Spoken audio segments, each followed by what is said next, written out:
저는 분당 오륜교회 강도영 목사입니다. 오늘 실시간으로 예배에 참여하고 계신 모든 오륜교회 성도님들을 주의 이름으로 환영합니다. 더불어 제가 제일 사랑하고 존경하는 우리 분당 오륜교회 성도들, 그리고 영훈 오륜교회, 성탄 오륜교회, 그리고 인터넷으로 예배에 참여하고 있는 모든 주의 나라 우리 성도님들을 주의 이름으로 환영하고 축복합니다. 오늘 하나님 말씀은 사무엘하 16장 5절에서 14절까지 말씀입니다. 제가 여러분 대신해서 읽도록 하겠습니다. 다윗 왕이 바후림에 이름에 거기서 사울의 친족 한 사람이 나오니 게라의 아들이요 이름은 시므이라. 그가 나오면서 계속하여 저주하고 또 다윗과 다윗 왕의 모든 신하들을 향하여 돌을 던지니 그때 모든 백성과 용사들은 다 왕의 좌우에 있었더라. 시므이가 저주하는 가운데 이와 같이 말하니라. 피를 흘린 자여 사악한 자여 가거라 가거라. 사울의 족속의 모든 피를 여호와께서 내게로 돌리셨도다. 그를 이어서 내가 왕이 되었으나 여호와께서 나라를 내 아들 압살롬의 손에 넘기셨도다. 보라 너는 피를 흘린 자이므로 화를 자초하였느니라 하는지라. 스루야의 아들 아비새가 왕께 여짜오되 이 죽은 개가 어찌 내 주 왕을 저주하리까? 청하건대 내가 건너가서 그의 머리를 베게 하소서 하니 왕이 이르되 스루야의 아들들아 내가 너희와 무슨 상관이 있느냐? 그가 저주하는 것은 여호와께서 그에게 다윗을 저주하라 하심이니 내가 어찌 그리하였느냐 할 자가 누구겠느냐 하고 또 다윗이 아비새와 모든 신하들에게 이르되 내 몸에서 난 아들도 내 생명을 해하려 하거든 하물며 이 베냐민 사람이랴 여호와께서 그에게 명령하신 것이니 그가 저주하게 버려두라. 혹시 여호와께서 나의 원통함을 감찰하시리니 오늘 그 저주 때문에 여호와께서 선으로 내게 갚아주시리라 하고 다윗과 그의 추종자들이 길을 갈 때 시므이는 산비탈로 따라가면서 저주하고 그를 향하여 돌을 던지며 먼지를 날리더라. 왕과 그와 함께 있는 백성들이 다 피곤하여 한 곳에 이르러 거기서 쉬니라. 우리 함께 기도하겠습니다. 하나님 아버지, 참으로 어려운 때를 살고 있습니다. 하지만 이 어려움과 이 환난 속에서도 우리가 낙심하지 않는 것은 주님께서 우리 가운데 함께 하시기 때문입니다. 주님이 우리의 소망이 되시기 때문입니다. 주님, 이 시간 마음을 다하여 주님을 바라볼 수 있도록 도와주시옵소서. 나누어지고 혼란된 그리고 하나님 아버지 복잡한 우리의 심정들을 이 시간 주님의 성령께서 묶어주셔서 온전히 주님만 바라볼 수 있도록 도와주시옵소서. 주님을 바라봄으로 우리의 심령이 소생케 되는 이 밤 될 수 있도록 우리 가운데 역사하여 주시옵소서. 주님 영광을 받아 주시옵소서. 감사하며 예수님의 이름으로 기도합니다. 얼마 전에 말레이시아 선교사님을 만났습니다. 이 말레이시아 얘기를 듣는데 그 나라에서는 이 자국어 외에 영어를 거의 통용어로 사용하고 있다고 합니다. 이 말레이시아 영어가 특이한 점이 있는데요. 뭐냐면 이 문장의 끝이 항상 야로 끝나는 것입니다. 그래서 감사합니다를 땡큐 야, 미안합니다를 I'm sorry야 이렇게 한다고 그래요. 참 재밌더라고요. 그래서 그 나라에서는 영어를 잘하는 사람들도요 반드시 야를 붙여야 된다. 오늘 아마 영상으로 예배를 다 들으실 텐데요, 우리 식구들끼리 사랑 고백을 한번 했으면 좋겠습니다. 우리 여기 계신 분들은 이제 옆에 사람에게 했으면 좋겠는데요, 러브야로 한번, 한국말로 하면 사랑해 야 되겠죠. 여러분 늘 살면서 아쉬운 것이 사랑입니다. 우리 가정 가운데 사랑이 많아지기를 주의 이름으로 축원합니다. 오늘 말씀은 다윗이 셋째 아들 압살롬에게 쫓겨 피난을 가는 동안 일어난 한 사건을 다루고 있습니다. 예루살렘 성을 떠날 때 머리를 가리고 눈물을 흘리며 맨발로 감람산에 올랐던 다윗과 그 일행들은 베냐민 땅 바후림이라는 곳에 이르게 됩니다. 그때 베냐민 자손 중에 사울의 친족이었던 이 시므이라는 사람이 그 땅에서 다윗 일행을 맞으러 나옵니다. 오늘 본문 5절 하반부에서 6절 상반부 말씀입니다. 이름은 시므이라. 그가 나오면서 계속하여 저주하고 또 다윗과 다윗 왕의 모든 신하들을 향하여 돌을 던지니. 시므이가 다윗을 저주했다고 합니다. 그리고 돌을 던졌다고 합니다.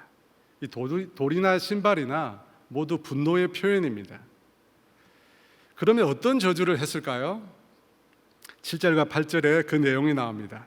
시므이가 저주하는 가운데 이와 같이 말하니라. 피를 흘린 자여 사악한 자여 가거라 가거라. 사울의 족속의 모든 피를 여호와께서 내게로 돌리셨도다. 그를 이어서 내가 왕이 되었으나 여호와께서 나라를 내 아들 압살롬의 손에 넘기셨도다. 보라, 너는 피를 흘린 자이므로 화를 자초하였느니라 하는지라. 여러분, 뭐라고 저주를 했습니까? 가장 많이 나오는 단어가 피라고 하는 단어입니다. 다윗이 사울 족속에게 피를 많이 흘리게 했다는 것입니다. 그 결과로 하나님께서 나라를 다윗에게서 빼앗아서 그의 아들 압살롬에게 넘기셨다는 것입니다. 시므이는 다윗을 피를 흘린 자, 쉽게 말하면 살인자라고 부릅니다. 그리고 또 다르게 사악한 자라고 다윗을 지칭하여 부릅니다. 여러분, 이 살인자라고 하는 말을 듣고 기분 좋아할 사람은 아무도 없을 것입니다. 다윗에게도 이 말은 엄청난 저주이며 욕이었습니다. 그런데 시므이는 이 다윗을 가리켜 사악한 자라고 말을 합니다. 이 사악이라는 히브리 단어가 벨리알입니다. 이 구약에서는 이 단어가 불량자, 비유, 불의 등의 뜻으로 사용이 되었습니다. 신약에서는 우리가 익히 들은 바 있는 고린도후서 6장 15절에 이 단어가 사용이 되었습니다. 그리스도와 벨리알이 어찌 조화되며 믿는 자와 믿지 않는 자가 어찌 상관하며. 벨리알을 그리스도와 대조하는 인물로 사용하고 있습니다. 그러면 벨리알은 누구를 가리킬까요? 사탄을 지칭한다고 볼 수 있습니다. 신학적으로 이해하면 다윗을 사탄이라고 부른 것입니다. 정말 충격적인 욕이 아닐 수 없습니다. 하나님의 사람인 다윗에게는 도저히 참을 수 없는 모욕이라고 할 수 있을 것입니다. 저는 이 마음을 조금 이해할 수 있을 것입니다. 이해할 수 있습니다. 저도 이 사춘기 때 여러분 아시겠지만 제 이름 때문에 제가 엄청나게 많이 분노하고 주먹을 많이 휘둘렀거든요. 제 이름을 잘못 부르면 제가 참을 수가 없었습니다. 제 이름을 잘 불러야 됩니다. 강 부르고 난 다음에 띄우고 도영이라고 불러야 되는데 이 잘못 부르면 제가 분노하는 거죠. 누군가 자신을 모욕하는 말을 듣고 견딘다라고 하는 것은 여러분 정말 어려운 일 같습니다. 그런데 도대체 시므이는 무엇을 근거로 다윗을 이토록 저주하는 것일까요? 두 가지 사건을 생각해 볼 수 있습니다. 첫째는 이 다윗이 사울의 7 후손을 죽인 사건을 두고 이렇게 말한 것일 수 있습니다. 사무엘하 21장에 보면 이 사울 왕이 기브온 족속을 학살했다는 내용이 나옵니다. 가나안 정복 초기 여호수아는 기브온 족속에게 속아서 그들과 영원한 언약을 맺습니다. 이 곰팡이 난 떡과 휘어진 전대, 찢어진 포도주 부대, 낡은 신과 낡은 옷, 그것에 속아서 이 기브온 족속이 멀리 살고 있는 사람인 줄 착각하고 그만 그들과 덜컥 언약을 맺게 됩니다. 그래서 이스라엘은 그들과 영원히 살도록 약속을 한 것입니다. 그런데 이 사울 왕이 이 가나안 땅에서 기브온 족속을 몰아내기 위해서 대규모 학살을 저지릅니다. 그 사건 때문에 하나님께서 그 땅에 3년 동안 기근을 내리십니다. 하나님께서는 그 기근이 사울이 기브온 사람을 죽였기 때문이라고 말씀하십니다. 이외에 다윗은 하나님의 저주를 끊고 공의를 실현하기 위해서 사울의 7 후손을 초용합니다. 그것을 두고 지금 시므이가 말을 했을 수 있습니다. 그렇지 않다면 시므이는 사울과 요나단, 그리고 사울의 군장이었던 아브넬과 이스보셋의 죽음을 두고 지금 다윗에게 이런 저주를 했을 수도 있습니다.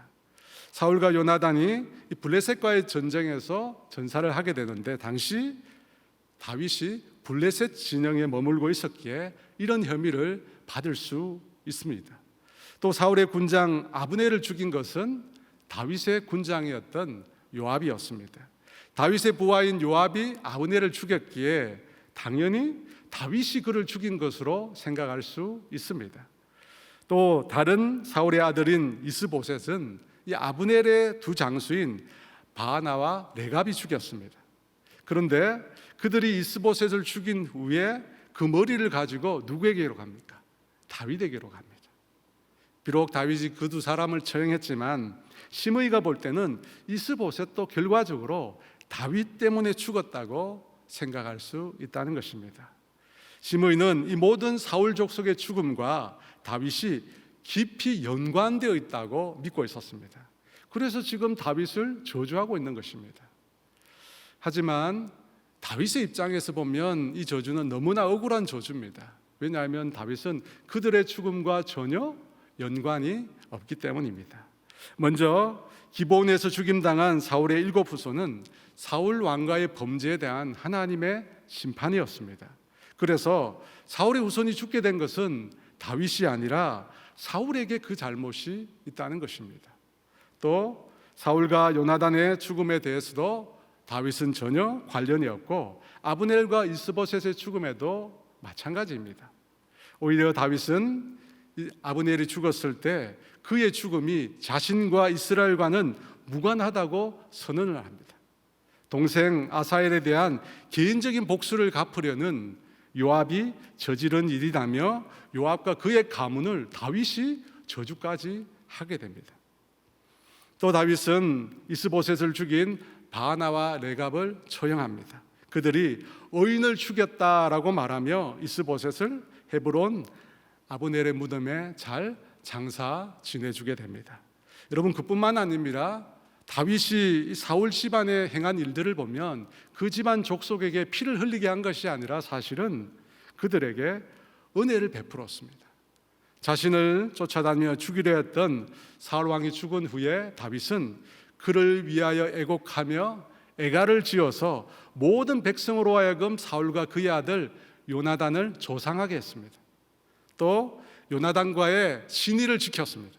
그의 아들 머비보셋을 찾아서 왕자의 지위를 회복시켜주고 사울 가문의 모든 재산을 되찾게 해주었습니다. 다윗은 사울 집안에 은혜를 베푼 것입니다.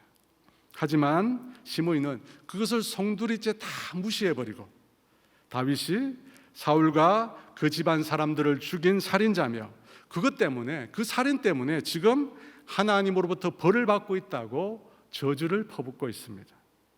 분명 시므이의 저주는 다윗에게 있어 너무나 억울하고 원통한 일입니다. 만약 여러분이 그때 그 당시 다윗이었다면 어떻게 했을 것 같습니까? 은혜를 베풀었는데 오히려 뺨을 맞았다면 그 억울한 마음을 여러분은 어떻게 푸시겠습니까? 그 마음을 잘 대변해 주는 인물이 그 다음 구절에 나옵니다. 우리 9절입니다.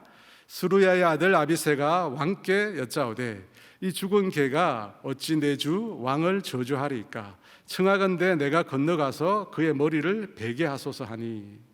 지금 다윗은 아들 압살롬에게 쫓겨 도망가는 형편입니다.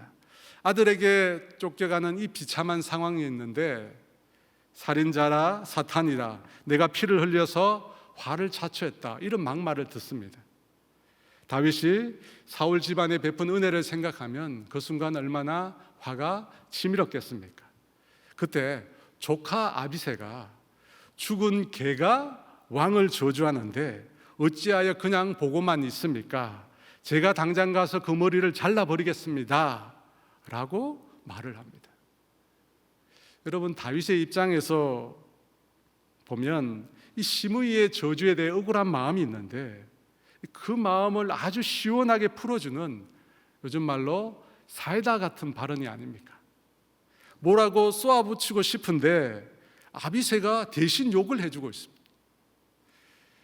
죽고 사는 것은 둘째치고라도 여러분 그 말을 들을 때 어쩌면 속이 얼마나 시원하겠습니까? 그런데 오늘 본문에 보면 다윗은 전혀 우리가 예상치 못한 반응을 보입니다. 10절 상반부입니다. 왕이 이르되 스루야의 아들들아 내가 너희와 무슨 상관이 있느냐. 무슨 상관이 있느냐, 쉬운 말로 관심을 꺼라는 것입니다. 너하고 뭔 상관이냐, 아비새야, 내가 나설 일이 아니라는 것입니다. 다윗은 이 아비새의 말과 행동에 전혀 동의하지 않는다는 것입니다. 여러분 참 이상한 반응이죠. 우리가 억울한 일을 당하고 있으면 누군가 내 편에서 나를 대변해주고 지지해주면 참 고맙잖아요. 더더욱 이런 억울한 저주까지 받고 있는 상황이라면 내 대신 나서서 내 억울함을 풀어주려고 한다면 여러분 고마운 일이잖아요. 그런데 다윗은 오히려 아비새의 행동을 막고 있습니다. 너와 무슨 상관이냐? 너하고 전혀 관계없는 일이라는 겁니다. 그러니까 나서지 말라는 것입니다. 왜 여러분 다윗이 이런 말을 했을까요? 자신을 옹호하고 그 억울함을 풀어주려고 하는 이 아비새의 행동에 대해서 왜 다윗은 동의하지 않는 것일까요? 여러분 성경에 나오는 아비새가 어떤 인물입니까? 이 다윗 수하의 여러 장수 중에서 가장 뛰어난 용사 중에 용사입니다. 이 다윗이 블레셋과 전쟁을 치를 때 이 블레셋 군대가 베들레헴을 주둔하고 있었습니다. 그때 다윗이 베들레헴 성문 곁에 있는 우물물을 마시고 싶어 했습니다. 이 세 명의 용사가 블레셋 진영을 돌파해서 그 우물물을 길어 가지고 옵니다. 그 세 명, 그 전설적인 그 세 명 중 우두머리가 바로 아비새입니다. 그는 창을 휘두르 300명을 죽이고 그 이름을 얻었다고 했습니다. 그야말로 아비새는 불굴의 용사요 역전의 용사라고 할 수 있습니다.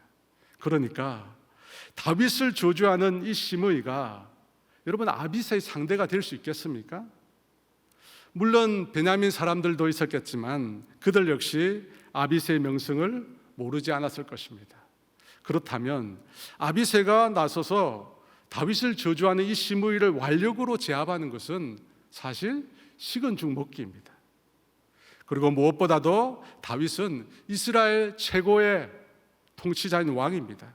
이스라엘 중에 그 누구도 다윗을 시므이처럼 사실 욕을 하거나 저주할 수 없습니다. 여러분 어떻게 왕을 저주합니까?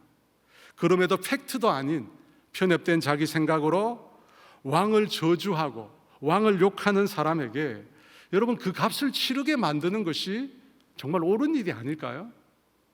정의의 이름으로 시므이를 여러분 참수하는 것이 잘못된 일일까요? 그런데 다윗은 그것에 동의하지 않습니다. 왜 다윗이 이 아비새의 말에 동의하지 않는 것일까요? 시므이는 정말 죽어 마땅한 사람입니다.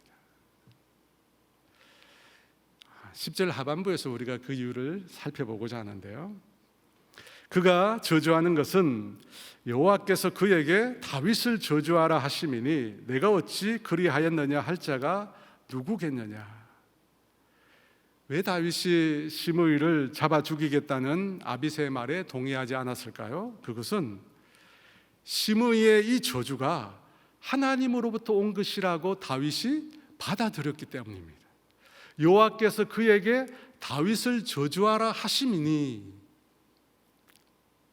여러분 하나님께서 시므이에게 다윗을 저주하라고 직접 말씀하셨을까요? 그럴 리는 없을 것입니다. 그렇다면 시므이의 이 저주를 다윗은 어떻게 하나님께서 자신을 저주하라고 하신 것으로 받아들인 것일까요? 다윗은 이 시므이의 저주를 들으면서 다른 사건과 연관해서 그 저주를 생각하고 있는 것입니다. 여러분 그 사건이 무엇일까요? 우리아를 살해하고 그 아내를 취한 것입니다. 내용은 다르지만 다윗은 시므이의 저주를 하나님께서 자신이 행한 죄에 대해 저주하신 것으로 받아들였다는 것입니다. 여러분, 우리는 이것을 통해서 아주 귀한 영적인 교훈을 얻습니다. 무엇입니까? 문제의 원인을 먼저 자신에게서 찾는다라고 하는 것입니다. 시므이의 저주가 귀에 들렸을 때 다윗은 왜 나에게 이런 저주를 퍼붓는 거지? 내가 무슨 잘못을 저질렀을까? 라고 하며 자신을 돌아보았다는 것입니다. 지금 세대 사람들은 자기에게 어려운 일이 생기거나 문제가 생기면 그 원인을 찾고 외부에서 찾으려는 경향이 아주 강합니다. 자신은 아무런 잘못이 없는데 이 상황이나 환경, 또 다른 사람들이 문제라는 것입니다.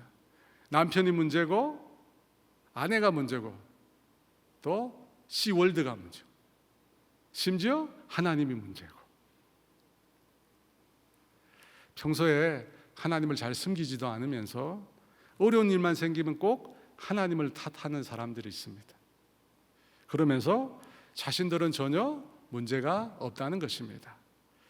여러분, 이런 태도에 대해서 어떻게 생각하십니까? 성경은 먼저 자기 자신을 돌아보라고 우리에게 늘 말씀하십니다. 고린도후서 13장 5절에 너희는 믿음 안에 있는가? 너희 자신을 시험하고 너희 자신을 확증하라.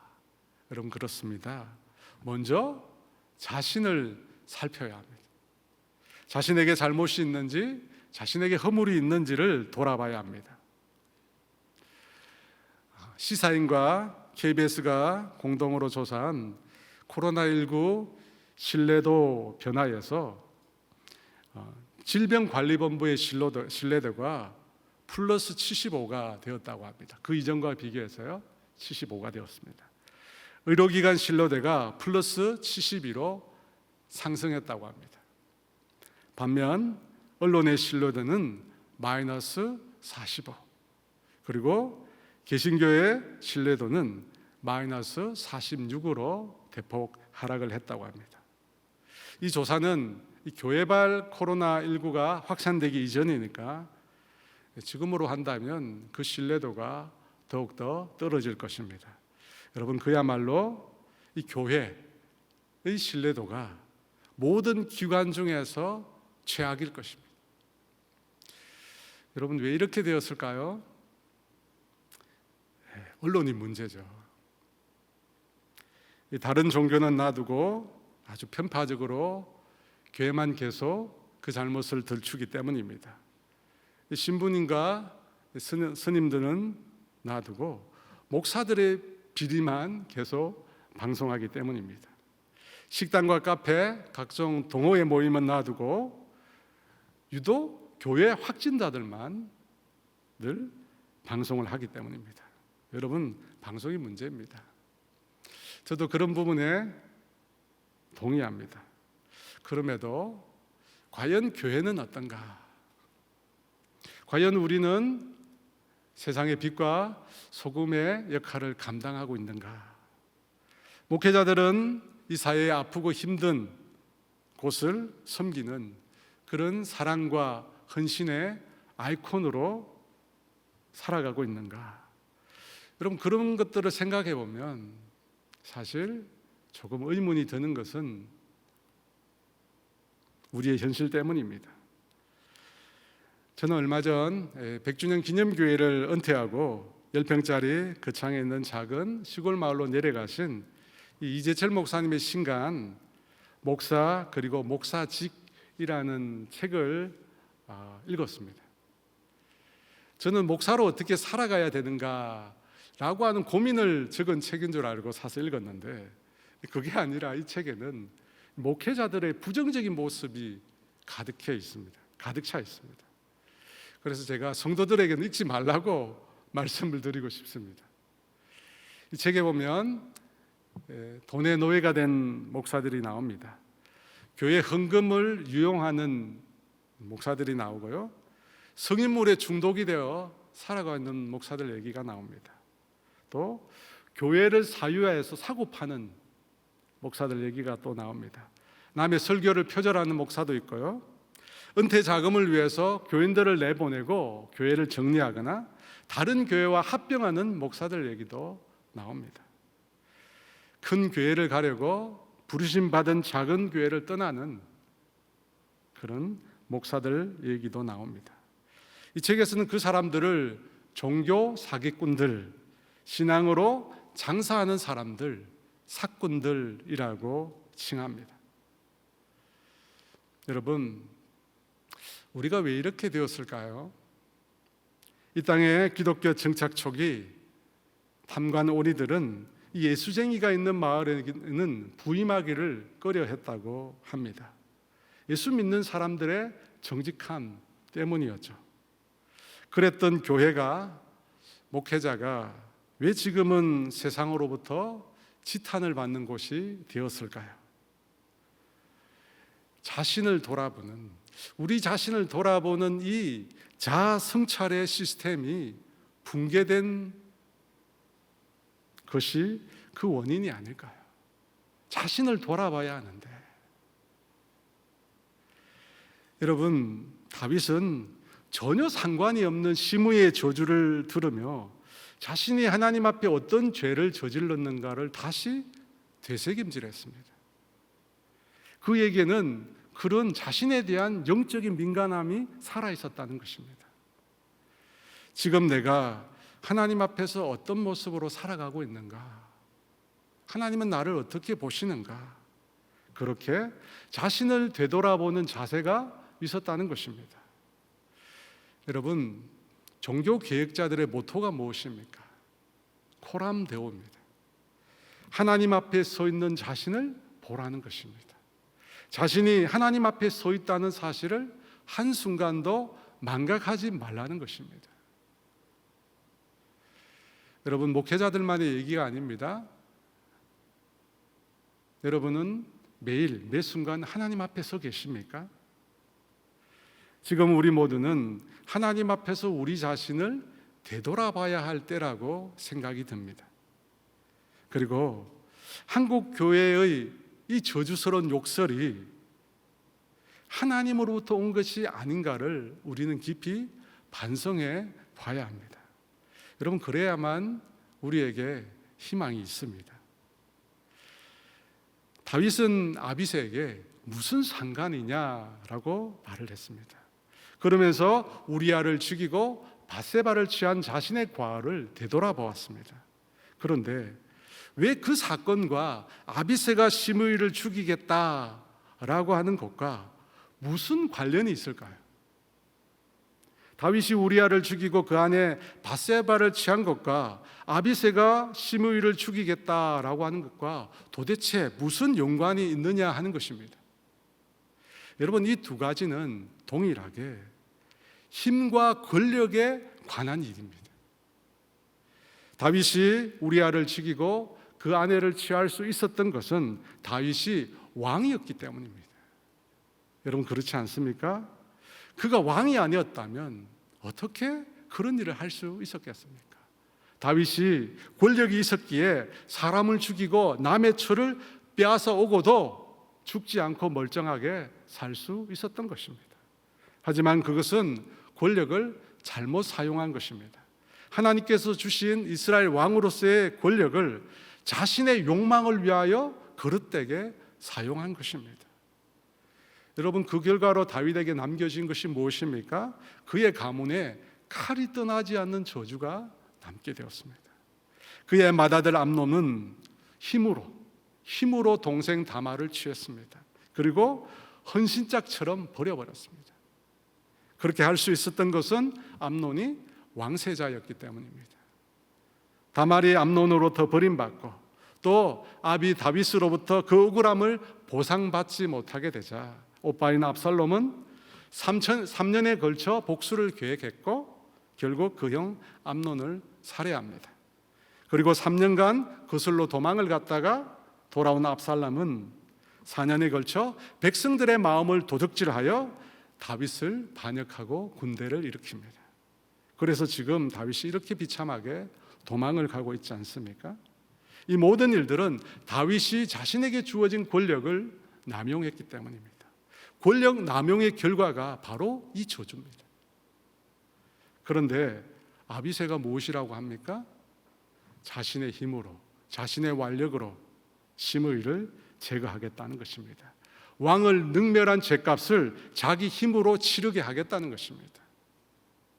이미 우리아와 밧세바 사건을 통해서 이 권력과 힘의 부패를 경험한 다윗은 힘으로, 권력으로, 그런 방법으로 시므이를 죽이지 말라는 것입니다.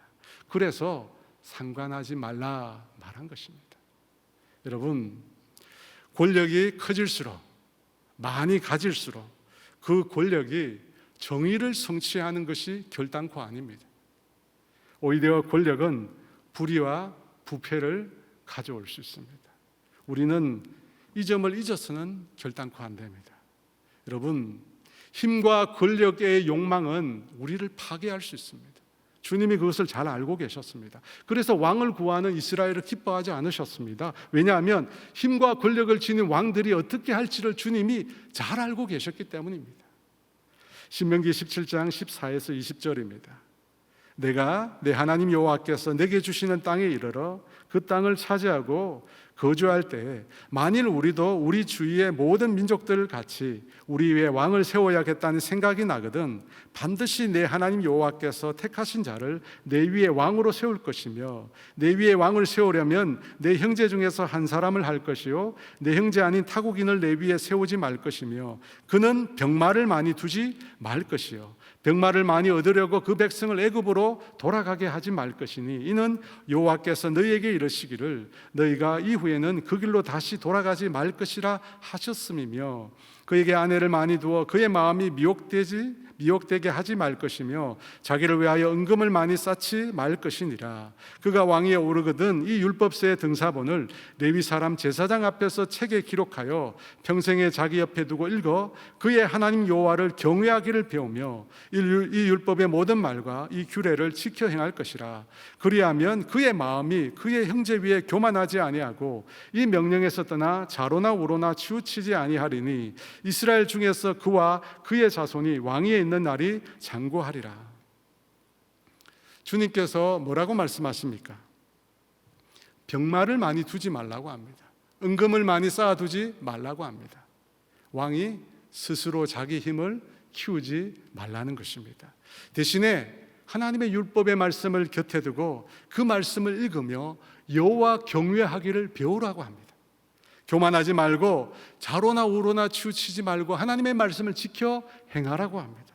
그러면 하나님께서 그 왕위를 장구하게 하겠다고 약속하십니다. 그런데 사울로부터 시작된 이스라엘과 유다의 왕들은 어땠습니까?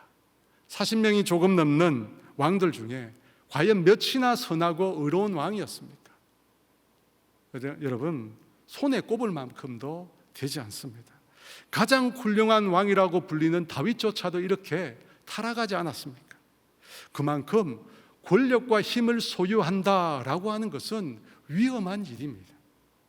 언제 우리가 그 권력에 도취되어 타락할지 모르기 때문입니다. 여러분, 그 문제를 해결할 수 있는 유일한 방법은 예수님께서 말씀하신 것처럼 힘과 권력으로 자신의 욕망을 숭배하는 것이 아니라 다른 사람을 위해서 자신의 권력과 욕망을 내려놓고 섬김의 삶을 사는 것입니다.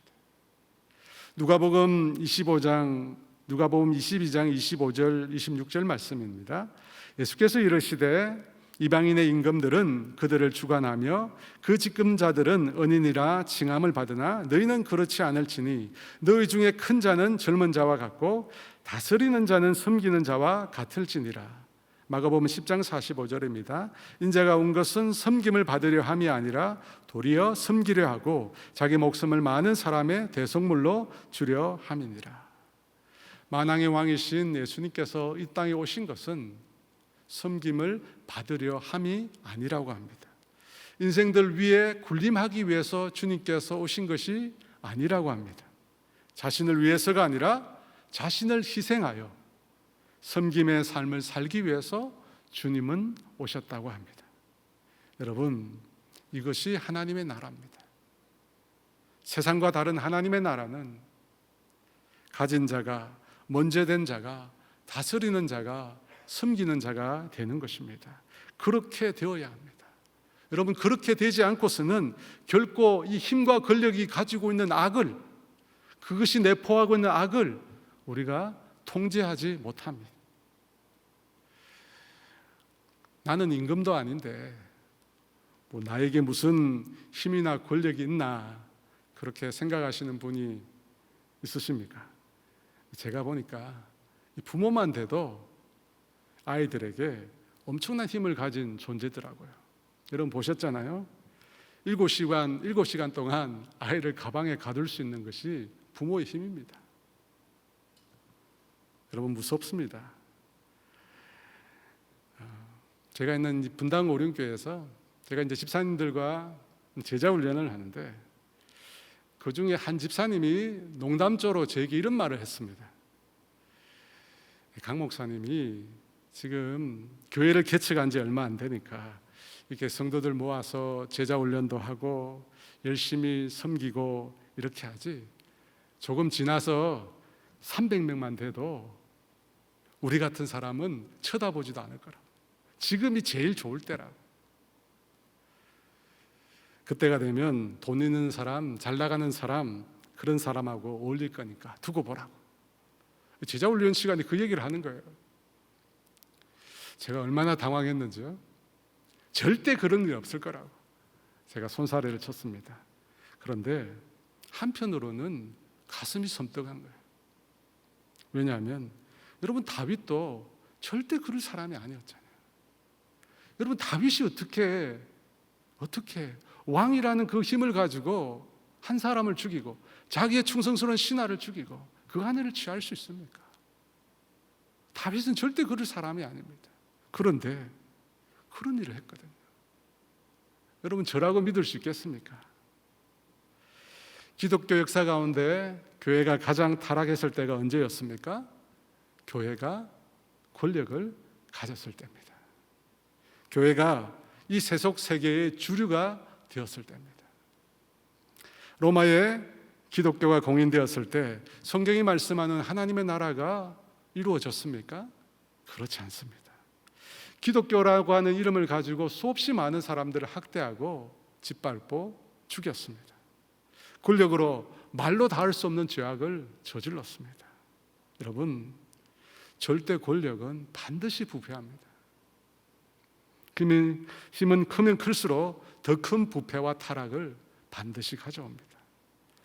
장로님이 대통령이 되고 국회의원이 40%가 기독교인이 되어도 여러분, 이 세상은 변하지 않습니다.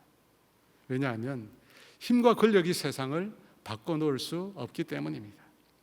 오히려 힘과 권력을 가진 자들은 부패하고 썩어져 갑니다. 왜냐하면 그 권력과 힘을 가지고 자신의 욕망을 채우려 하기 때문입니다. 여러분, 내가 가지고 있는 힘, 내가 가지고 있는 모든 소유를 가지고 철저히 섬김을 위해서 그것을 드려야 합니다.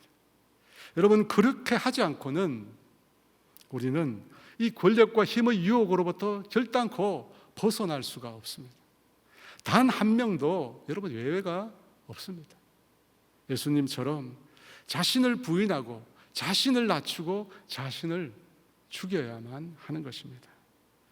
저는 한국교회가 그 위상을 회복하는 일이 어렵다고 생각하지 않습니다. 다시 낮은 자리로, 다시 바닥으로 내려가면 됩니다. 이 세상에서 주류에서 벗어나서, 이 세상 주류에서 벗어나서 초대교회처럼 여러분 마이너로 다시 내려가야 한다고 생각합니다. 가진 힘과 권력, 소유를 내려놓고 다시 섬김의 자리로 우리가 내려가야 합니다. 여러분, 그렇게 하면 됩니다. 그렇게 하면 교회는 다시 회복될 수 있습니다. 시므이의 저주에 다윗은 자신을 돌아봤습니다. 내용은 전혀 다르지만 자신의 죄악 때문에 지금 이 저주를 겪고 있다고, 하나님이 그것을 주셨다고 받아들였습니다. 여러분, 그럼에도 불구하고 다윗이 시므이로부터 받은 이 저주는 억울한 것입니다. 왜냐하면 다윗이 한 일이 아니기 때문입니다. 다윗은 사울 집안의 피를 흘리게 한 적이 없습니다. 그래서 이런 살인자, 사악한 자, 화를 자초한 자라고 하는 저주를 받을 하등의 이유가 없는 것입니다. 그런데 여러분, 성경을 자세히 보니까 의외로 억울한 일을 당한 사람들이 많이 나옵니다. 여러분, 그렇지 않습니까? 요셉이 그랬습니다. 그가 아버지의 사랑을 독차지한 것이 요셉 자신의 잘못입니까? 아버지 야곱이 라헬로 인하여 요셉을 유별나게 사랑했기 때문입니다. 요셉이 꿈을 꾼 것이 자신이 꾸고 싶어서 꿨습니까? 그렇지 않습니다. 그럼에도 아버지의 편애 때문에, 꿈 때문에 형들에게 미움을 받고 이집트로, 머나먼 이집트로 노예로 팔려가게 되었습니다. 욥은 어떻습니까? 그가 하나님과 사람 앞에 잘못을 저지른 적이 있습니까? 아무런 악도 아무런 죄도 그는 짓지 않았습니다. 그럼에도 하루아침에 모든 재산을 다 잃어버렸습니다. 단 한순간에 10명의 자녀들을 잃었습니다. 발바닥부터 머리 꼭대기까지 온몸에 종기가 났고, 그걸 제 가운데 앉아서 질그릇 조각으로 그것을 긁어야만 했습니다. 실로 말할 수 없는 고통이 욥에게 임했습니다. 모세는 또 어떻습니까? 그는 구스 여인을 취했다가 형인 아론과 누나인 미르암으로부터 엄청난 비방을 받습니다. 왜 구스 여인을 취했느냐? 이게 아니라 그걸 넘어서서 하나님이 모세와만 이야기하느냐, 우리와도 하신다라고 하며 형과 누나가 지도자로서의 모세의 권위를 흔들어 놓았습니다. 그때 하나님께서 모세에 대해서 이렇게 평가하셨습니다. 민수기 12장 3절에 이 사람 모세는 온유함이 지면의 모든 사람보다 더하더라. 온유는 받은 대로 갚지 않는 성품을 말합니다. 욕을 들었지만 똑같이 욕하지 않았다는 것입니다. 여러분, 우리 예수님은 어떻습니까? 어떤 잘못을 저지르셨습니까? 어떤 죄를 범하셨습니까? 그럼에도 가장 포악한 자가 달리는 십자가에 매어 달리셨습니다. 오늘 본문에 다윗도 그렇습니다. 다윗은 사울 집안의 사람들에게 피를 흘리게 한 적이 없습니다. 오히려 그들에게 은혜를 베풀었고, 그들의 슬픔을 자신의 슬픔으로 받아들였고, 그들의 고통을 자신의 고통으로 받아들이고 그들을 위로했습니다. 그리고 그들을 돌봐주었습니다. 그럼에도 억울하게 시므이의 저주를 오늘 들었습니다. 더구나 이 저주는 다윗이 가장 힘든 순간에 받은 저주입니다. 사랑하는 아들로부터 반역을 당해서 도망을 가야 하는 그런 상황이었습니다. 그런 고통스러운 시간에 왜 이런 모욕을 다윗에게 주는 것입니까? 여러분이라면 그 상황에서 어떻게 하시겠습니까?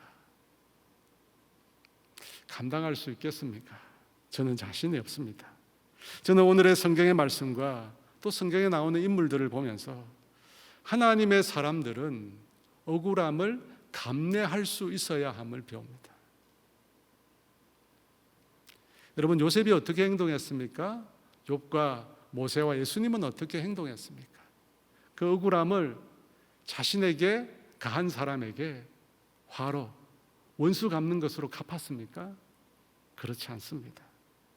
우리가 살고 있는 이 세대는 억울한 것을 참지 말라고 합니다. 억울함을 풀어야지. 참으면 병이 된다고 합니다. 맞는 말입니다. 억울함을 참으면 그것이 우리의 몸과 마음에 병을 가져다 줍니다. 그래서 하나님의 사람들은 억울함을 참는 것이 아니라 그 억울함을 하나님께 토로하는 자가 되어야 합니다. 하나님께 자신의 억울함을 토로해야 합니다. 토로함으로 우리는 억울함을 이겨내는 것입니다. 여러분, 이것이 세상 사람들과 다른 하나님의 사람들의 방식입니다. 다윗은 어떻게 토로했을까요? 12절 말씀입니다. 혹시 여호와께서 나의 원통함을 감찰하시리니 오늘 그 저주 때문에 여호와께서 선으로 내게 갚아주시리라. 시므이의 저주에 대한 다윗은 어떤 태도를 취합니까? 하나님께서 내 원통함을 감찰하시고 내게 갚아주시리라. 자신의 이 억울한 마음을 하나님께 내어 맡기고 있습니다. 어떻게 자신의 억울함을 하나님께 맡길 수 있습니까? 주님께서 나의 원통함을 감찰하신다고 믿기 때문입니다. 주님께서 다윗이 당하는 이 부당한 저주를 보고 알고 계시다는 것입니다. 성경에 보니까 하나님이 보신다, 들으신다라고 하는 표현이 있습니다. 이것을 신인 동형적 표현이라고 합니다. 하나님은 영이시니까 우리 같은 신체 기관이 없습니다. 하지만 이런 표현을 통해서 하나님은 인간과 같은 인격을 가지신 분이심을 말씀하는 겁니다. 인간처럼 지정의를 가지고 계시다는 것입니다. 하나님께서 다윗의 억울함을 보시고 어떤 반응을 보이실까요? 여러분, 다윗은 알고 있었어요. 하나님이 어떤 반응을 보이실지 알고 있었다는 것입니다. 그래서 자기 스스로 판단을 내리지 않고 하나님께 그 억울함을 내어 맡기고 있습니다. 여러분, 억울한 일이 있습니까? 그것 때문에 밤잠을 자지 못하고 혹시 수면제로 지내시는 분이 있으십니까? 여러분의 그 억울함을 주님께서 알고 계시다면 주님께서 그 문제를 어떻게 처리해 주실까요? 여러분, 하나님께서 감찰해 주심을 믿으십시오. 하나님께서 보고 계시다는 거예요. 보고 알고 계세요. 우리의 감정을 함께 느끼고 계십니다. 그 주님을 신뢰하십시오. 그리고 그 주님께 여러분의 문제를 맡기십시오. 하나님께 맡기면 좋은 것으로 주십니다. 물론 그 좋은 것이 지금 내 눈에 좋은 것이 아닐 수도 있습니다. 하지만 궁극적으로 보면, 결과적으로 보면 나에게 좋은 것입니다. 때로 맡겨드림이 성공이 아니라 실패처럼 보일 수 있습니다. 그럼에도 반드시 성공으로 끝을 맺는다는 사실을 여러분 기억하시기 바랍니다. 사도 바울의 고백이 그것이 아니었을까요? 예루살렘에 핍박이 기다리고 있다고 합니다. 하지만 그럼에도 불구하고 바울은 예루살렘으로 가고자 했습니다. 왜냐하면 하나님께 맡기면 가장 좋은 것으로 응답해 주실 것이라 믿었기 때문입니다. 모진 핍박에도 불구하고 마지막에는 하나님께서 바울을 통해 복음을 로마에까지 전파하게 하셨습니다. 그래서 맡긴다라고 하는 것은 항상 좋은 결과만을 의미하지는 않습니다. 맡긴다라고 하는 것은 하나님을 신뢰한다는 것입니다. 하나님을 신뢰하기에 그분의 손에 우리의 선택과 결정을 내어드리는 것입니다. 저는 맡긴다는 것을 아무것도 안 하는 것이다 가 아니라는 말씀을 더 하고 싶습니다. 맡긴다는 것은 여러분 체념이 아닙니다. 맡긴다는 것은 순서입니다. 내가 먼저 결정하고 선택하는 것이 아니라 하나님께서 먼저 선택하고 결정하고 일을 시작하시도록 하는 겁니다. 그리고 나는 그 하나님의 선택과 결정을 따라서 순종하여 살아가는 것입니다. 마지막으로 이 맡김에 대한 제 얘기를 여러분에게 들려드리고자 합니다. 보통 목회자들이 사역을 시작할 때 두 갈래 길이 있습니다. 하나는 큰 교회에서 오랫동안 사역을 하면서 목회 전반에 대해서 다 배우는 것입니다. 큰 교회는 많은 프로그램과 시스템이 있기 때문에 목회 많은 것들을 배울 수 있습니다. 다른 방법 하나는 이 개척교회부터 시작해서 모든 규모의 교회를 다 섭렵해 가면서 목회를 배워가는 것입니다. 여러분, 저는 어떤 길로 간 것 같습니까? 신대원 1학년 말에 개인적으로 잘 아는 선배가 대전에 아주 큰 교회를 소개해 줬습니다. 들으시면 여러분도 다 아는 교회입니다. 가서 사역만 하면 될 수 있도록 모든 것을 다 준비해 주었습니다. 그런데 제가 그때는 뭣도 모르고 교만해서 그 교회를 가지 않고 개척교회를 찾아갔습니다. 송파에 한양 아파트가 있는데 그 한양 아파트 앞에 상가 2층에 있는 개척교회였습니다. 공교롭게도 제가 오륜교회 와서 제일 처음 맡은 교구가 거기였습니다. 그곳에서 사역을 시작했는데 3개월이 지나서 목사님이 저를 부르시는 거예요. 그러면서 저에게 개척교회 스타일이 아니니까 다른 교회 가서 알아보라는 거예요. 제가 봐도 개척 스타일이 아니었던 모양입니다. 그래서 제가 교회를 옮겼습니다. 두 번째 간 교회가 이 강서구에 있는 이 작년이 60명 된 교회였습니다. 이 교회가 작고 이 사역자가 목사님하고 담임 목사님과 저뿐이었습니다. 그래서 맡아야 될 부서도 많고 해야 될 일도 많았습니다. 주일학교와 대학 청년부를 다 맡고요. 주일 오후에는 그 못하는 찬양을 인도를 했습니다. 당시 제가 신대원을 다녔으니까요. 금요일부터 주일까지는 교회에서 살았습니다. 근데 어느 날 이 한 남자 집사님 저에게 오셔서 제가 사역을 너무 열심히 안 한다는 거예요. 아마 열매가 별로 없어서 그렇게 말씀하신 것 같습니다. 그 얘기를 듣는데 화가 나는 거예요. 아니, 자기가 뭔데 나한테 이러쿵저러쿵 하는 거야. 내가 열심히 하는지 안 하는지 어떻게 안다고 저런 말을 하나. 말은 안 하고 속으로만 했습니다. 그때 저는 그분의 애정을 잘 몰랐어요. 그때는 제가 아직 어리고 혈기가 많고 많이 부족했을 때입니다. 그래서 8개월 만에 그 교회를 나왔습니다. 있을 수가 없었어요. 그리고 찾아간 곳이 부천에 있는 교회였습니다. 작년이 300명 정도 됐습니다. 제가 이 규모가 좀 있는 교회 가면 제 스타일에 잘 맞을 거라고 생각을 했습니다. 그런데 제가 그 교회에서는 이 담임 목사님을 통해서 목회자의 부정적인 모습을 너무나 많이 보았습니다. 정직하지 못하고 너무나 세속적이고 비인격적인 모습을 보면서 너무 많이 실망을 했습니다. 그러다가 어느 날 이 주일 사역을 마치고 저녁에 회의를 했는데 제가 대뜸 선약이 있어서 좀 가야겠다고 말씀을 드렸어요. 사실 저도 황당한 거죠. 회의를 해야 되는데 선약이 있다고 했어. 목사님 입에서 좋지 못한 말들이 나왔습니다. 그래서 제가 몇 달간 제 이 옷 속에 품고 있던 사직서를 꺼내서 드렸습니다. 그렇게 사직서를 내고 도망치듯이 교회를 나와서 약속 장소를 가는 버스를 탔습니다. 이 버스를 타고 갔는데 갑자기 눈물이 너무 많이 흐르는 거예요. 주체할 수가 없는 거예요. 그동안 너무나 힘들었으니까 사직서를 내고 나면 이 속이 시원해야 되는데 그게 아닌 거예요. 여러분, 제가 서러워서 운 것이 아닙니다. 화가 나서 운 것도 아닙니다.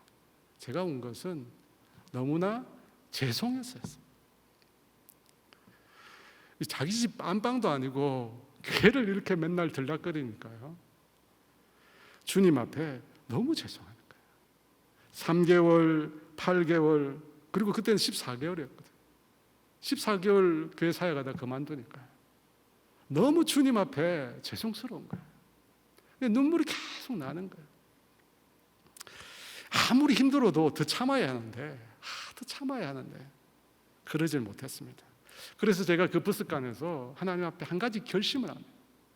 어떤 결심을 하냐면 다시는 교회에서 저에게 나가라 말하지 않으면 교회를 떠나지 않겠다. 아무리 힘들어도 그냥 교회에서 그냥 죽어버리지 교회를 떠나지 않겠다고 하나님 앞에 소원을 합니다. 대학교 때 한 선배가 제가 신학교를 간다고 하니까 제게 이런 말을 했습니다. 도영아, 너는 좋은 교회, 좋은 성도들 만나도록 늘 기도해라. 제가 그 얘기를 듣고 반감을 가졌습니다. 왜냐하면 목회자가 되면 좋지 못한 교회, 좋지 못한 성도도 바꾸려고 노력을 해야지 왜 맨날 좋은 교회, 좋은 성도만 찾느냐. 말은 안 하고 속으로 그렇게 생각했습니다. 그런데 제가 사역을 해보니까 그 선배 말이 진짜 맞는 거예요. 저한테 진짜 맞는 거예요. 정말 좋은 교회, 좋은 성도를 저는 만나야 합니다. 제가 부족하니까 그런 사람들을 만나야 하는 것입니다. 부천의 교회를 떠난 다음에 하나님께서 저를 어디로 인도해 주셨을까요? 오륜 교회일까요? 아닙니다. 제가 하나님께 결단을 하고 맡겼잖아요. 그것이 진짜인지 아닌지를 하나님이 확인하셔야 돼요. 그 다음에 간 교회는 강북에 있는 교회였습니다. 성도가 350명 정도 됐는데 그 교회는 강남의 아주 큰 S교회에서 아주 인품이 훌륭하다는 목사님을 청빙을 했어요. 저도 그 S교회 선배들의 소개로 그 교회를 들어가게 되었습니다. 여러분, 참 좋을 거라고 그렇게 많이 얘기했는데 가보니까 그 교회도 쉽지 않았습니다. 여러분, 좋은 교회 만나기가 얼마나 어려운지 모릅니다. 이 여름 사역이 다 끝나고 거의 8월 말이 되었는데 저랑 같이 사역하는 전임 전도사님이 한 분 계셨습니다. 어느 날 저에게 찾아와서 저에게 내년에도 계속 사역할 거냐고 묻는 거예요. 제가 펄쩍 뛰었죠. 절대 떠날 일 없다고. 교회가 나가라고 하지 않으면 절대 안 나간다고. 걱정하지 마라. 제가 걱정하지 말라고 하니까 그 전도사님도 그러면 자기도 같이 남겠다는 거예요. 그리고 나서 일주일 뒤에 담임 목사님이 저를 부르셨습니다. 그만 나가라고.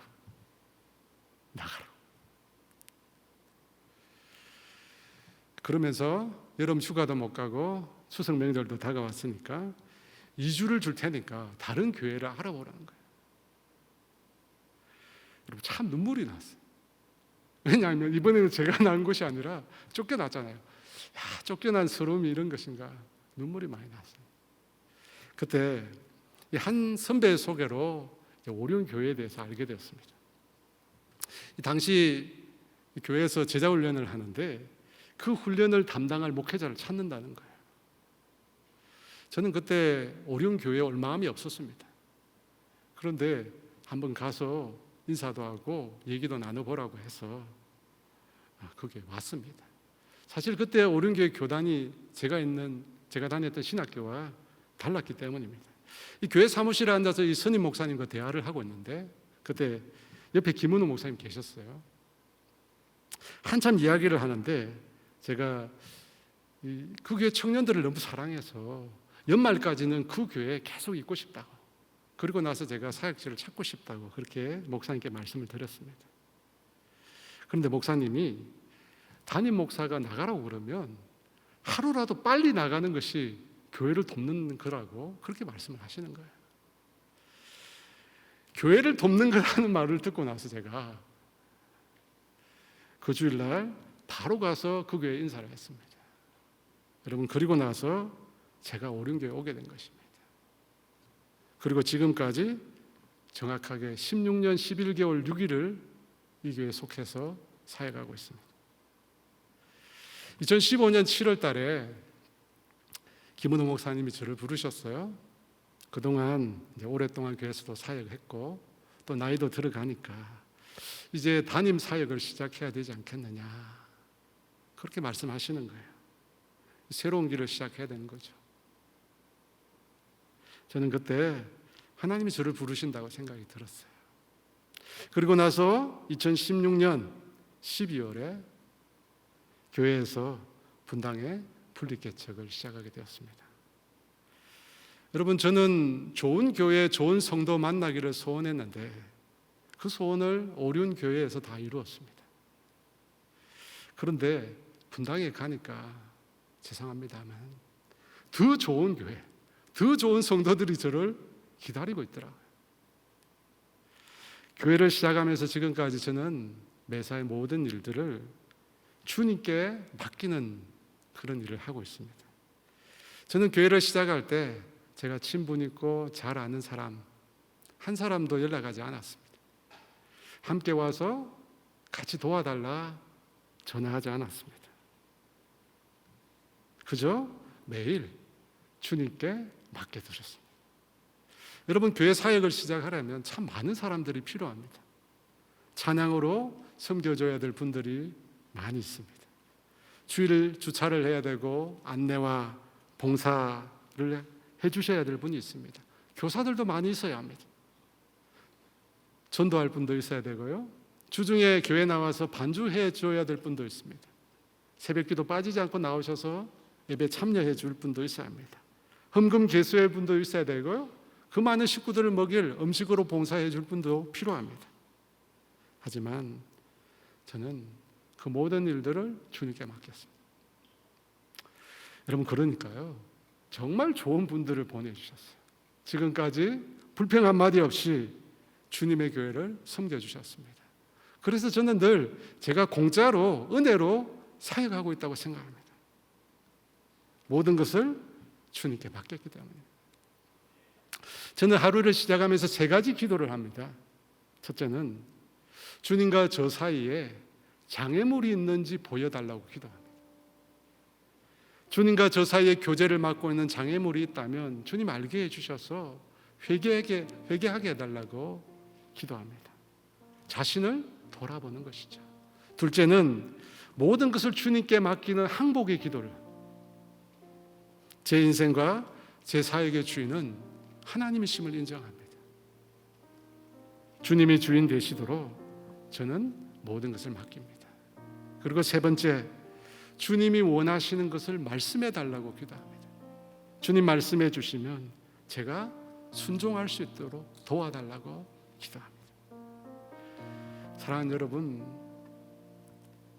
저는 저 스스로 행복한 목회자라고 자신 있게 말할 수 있습니다. 여러분, 그렇게 보이지 않나요? 왜냐하면 모든 것을 주님께 맡기기 때문입니다. 잠언 16장 3절에 이렇게 말합니다.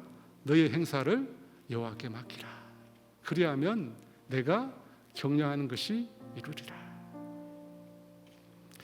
주님께 맡겨드림으로 하나님이 여러분의 인생을 격려하시는 그런 놀라운 은혜를 경험하게 되시기를 주의 이름으로 축원합니다.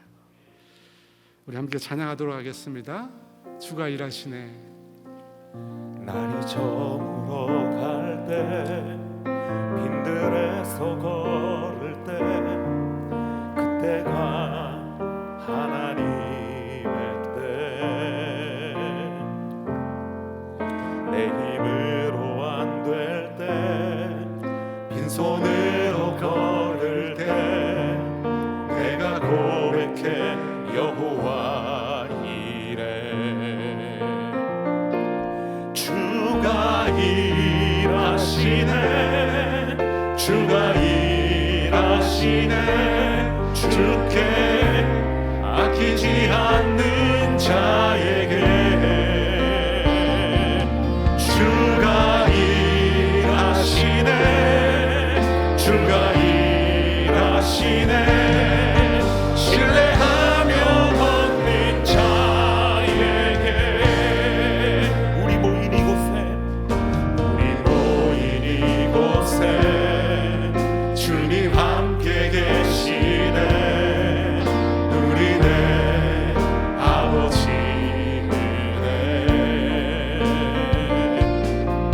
적은 것과 물고기 내 모든 걸 드릴 때 모두 고백해 여호와 이래. 주가 일하시네, 주가 일하시네.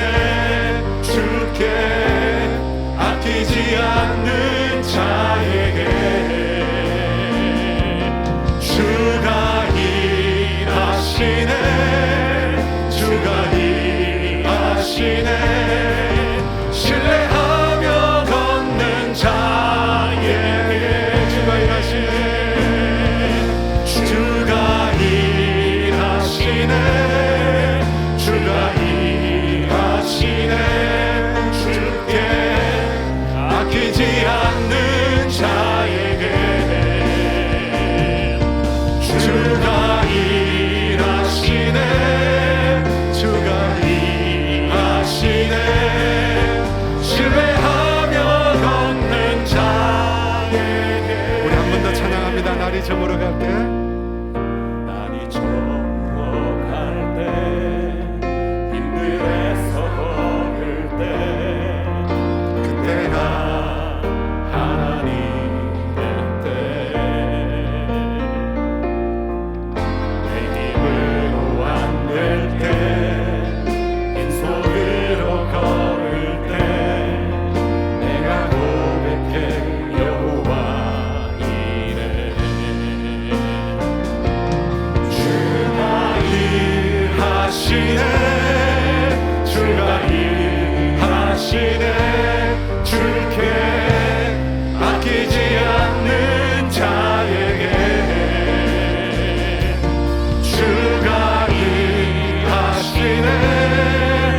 주가 일하시네.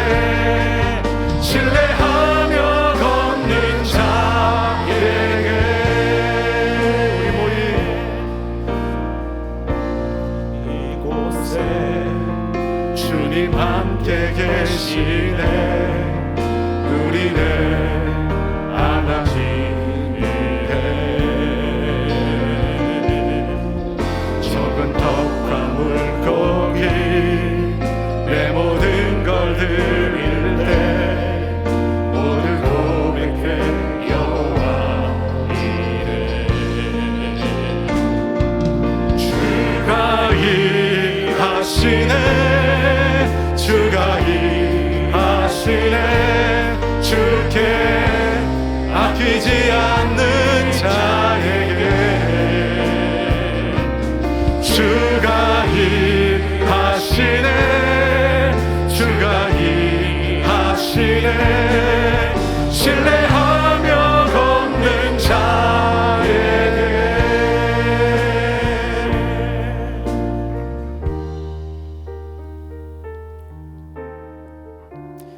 여러분, 낮아진다고 하는 것, 희생한다고 하는 것, 억울함을 참는다고 하는 것, 주님이 갚으실 때까지 기다린다는 것, 여러분, 이런 말들은 정말 인기가 없는 말들입니다. 그럼에도 여러분, 그것이 우리 신앙의 본질입니다. 왜냐하면 예수님께서 그렇게 사셨기 때문입니다. 예수님이 힘이 없어서 로마 병정에게 붙잡히고 그들에게 온갖 수모와 모욕을 당하고 십자가에 못 박히신 것이 아닙니다.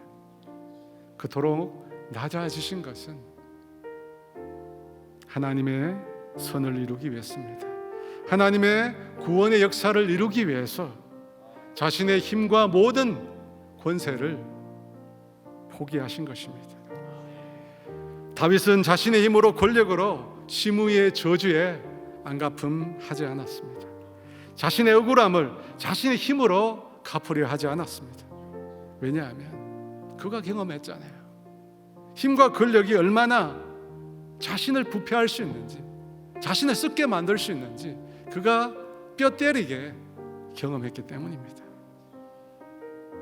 여러분, 내 힘으로 내 권력으로 갚지 않고 주의 손에 맡겨드릴 때 주님이 갚아주십니다. 주님이 우리에게 갚아주십니다. 여러분, 억울하십니까? 주님이 갚아주십니다. 주님이 갚아주세요. 주님은 우리가 드린 것도 갚아주십니다. 여러분, 다시 낮은 자리로 우리가 내려가야 합니다. 다시 낮아져야 합니다.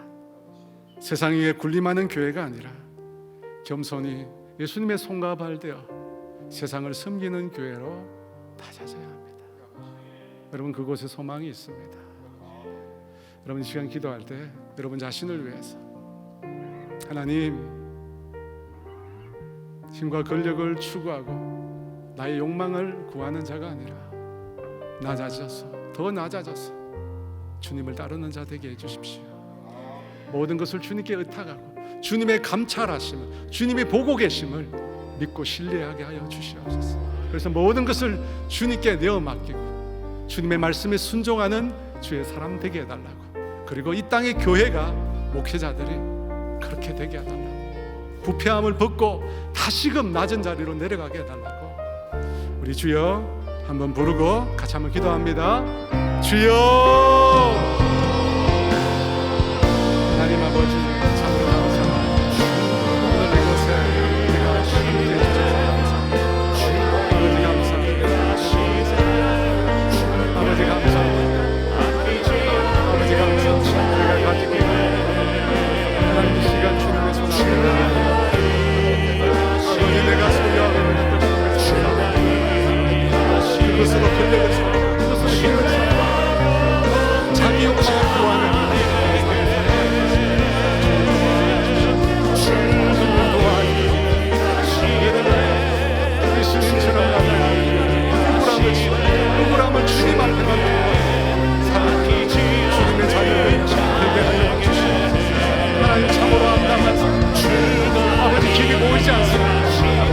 지배지. 그러나 길은 간다. 주님께 꼭 주님의 말씀에 주님이 걸어가신 곳에서 우리로 하여금 그곳을 따라가고 우리로 하여금 그곳을 보게 하여 우리로 하여금 그곳을 아버지 무릎으로 걸어가는 주의 자녀들 되게 하여 주시옵소서. 그런데 하나님이 우리를 감찰하시고 하나님께서 우리에게 갚아주시는 은혜 우리가 경험할 수 있도록 주님 도와주시옵소서. 주님 도와주시옵소서. 그 주님 만나시고 아버지 우리 가운데 하여 주시옵소서. 우리 가운데 역사하여 주시옵소서. 하나님의 일하심을 경험할 수 있도록 주님 도와주시옵소서.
주님, 너무나 암담한 상황입니다.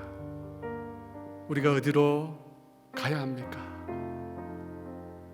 주님을 보게 하여 주시옵소서. 주님의 말씀을 듣게 하여 주시옵소서. 주님이 걸어가신 그 길을 우리로 걸을 수 있도록 도와주시옵소서. 그곳에 길이 있습니다. 그곳은 좁고 협착하지만 주님께로 인도하는 길인 줄 믿습니다. 그 좁은 길을 따라 걸어가는 주님의 자녀들 되게 하여 주시옵소서. 하나님, 자신의 욕망을 위하여 힘과 권력을 추구하지 말게 하시고 이 세상을 섬기기 위하여 그 모든 것을 내려놓게 하여 주시옵소서. 억울함 때문에 분통 터뜨리며 고통받고 있는 영혼들이 있습니까? 억울함을 풀려고 하지 말고 주님 앞에 토로하고 주님 앞에 내어 맡기는 주님의 자녀들 되게 하여 주시옵소서. 그래서 하나님, 사람이 아니라 하나님께서 갚아주시는 것들을 경험하는 우리 모두가 되도록, 주님 이 땅의 교회가 되도록 은혜를 허락하여 주시옵소서. 감사하며 예수님의 이름으로 기도합니다.